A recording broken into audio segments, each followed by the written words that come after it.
প্রিয় বন্ধুগণ, রাগ করলা ভিডিও কেন লাইক কমেন্ট শেয়ার সাবস্ক্রাইব করছেন না?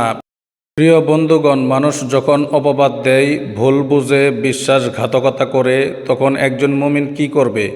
এই ভিডিওতে থাকবে হৃদয় ছুঁয়ে যাওয়া নতুন গল্প, কোরআন হাদিসের দলিল এবং এমন দোয়া যা অন্যায়ের অন্ধকারে আশা জাগাবে।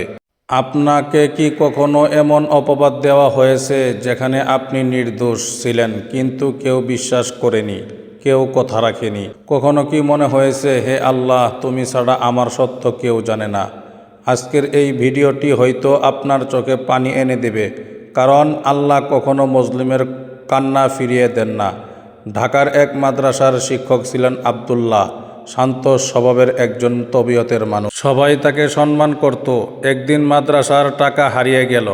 কেউ একজন মিথ্যা অভিযোগ তুলল, টাকাটা আব্দুল্লাহ স্যার নিয়েছেন। মুহূর্তেই বদলে গেল সবকিছু। যারা এক সময় সালাম দিত তারাই সন্দেহের চোখে তাকাতে লাগলো। কেউ কথা বলতো না। মানুষের আচরণ তাকে ভিতর থেকে ভেঙে দিল। সেই রাতে তিনি সিজদায় পড়ে শুধু বললেন, হে আল্লাহ, তুমি তো সত্য জানো।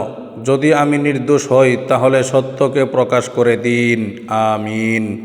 মানুষের জীবনে এমন মুহূর্ত অনেক সময় আর অনেকেরই আসে। পবিত্র কোরআনে সূরা ইসরার ৮১ নম্বর আয়াতে মহান আল্লাহ পাক রব্বুল আলামিন বলেন, কুল জাআল হাক্কু ওয়া যাহাকাল বাতিল ইন্নাল বাতিলা কানা যাহুকা। অর্থ, হে নবী, আপনি বলুন, সত্য এসে গেছে এবং মিথ্যা বিলুপ্ত হয়েছে। নিশ্চয়ই মিথ্যা বিলুপ্ত হওয়ারই ছিল। আল্লাহর এই আয়াত আমাদের শেখায়, মিথ্যা কিছু সময় জিততে পারে কিন্তু স্থায়ী জিততে পারে না। যে ব্যক্তি আল্লাহর উপর ভরসা রাখে, আল্লাহ একদিন তার সত্য প্রকাশ করেই দেন। পরের দিন সকালে হঠাৎ মাদ্রাসার এক ছাত্র কাঁদতে কাঁদতে এসে বলল, স্যার, আমি ভুল করেছি। সবাই অবাক হয়ে গেল। ছাত্রটি স্বীকার করল সে ভয় পেয়ে টাকা লুকিয়ে রেখেছিল, কিন্তু পরে অন্য একজনের কথায় আব্দুল্লাহ স্যারের নাম বলে দেয়। পুরো মাদ্রাসা স্তব্ধ। যারা অপবাদ দিয়েছিল তারা মাথা নিচু করে ফেলল। আর আব্দুল্লাহ স্যার শুধু চোখের পানি ফেলেছিলেন, কারণ তিনি জানতেন মানুষ না জানলেও আল্লাহ সব জানেন। হাদিসের দলিল, সহিহ বুখারী শরীফের 2448 নম্বর হাদিসে রাসূল সাল্লাল্লাহু আলাইহি সাল্লাম বলেন, মাজলুমের দোয়া থেকে বেঁচে থাকো, কারণ তার দোয়া ও আল্লাহর মাঝে কোনো পর্দা নেই। আরেকটি দোয়া হচ্ছে, হাসবুনাল্লাহু ওয়া নি'মাল ওয়াকিল।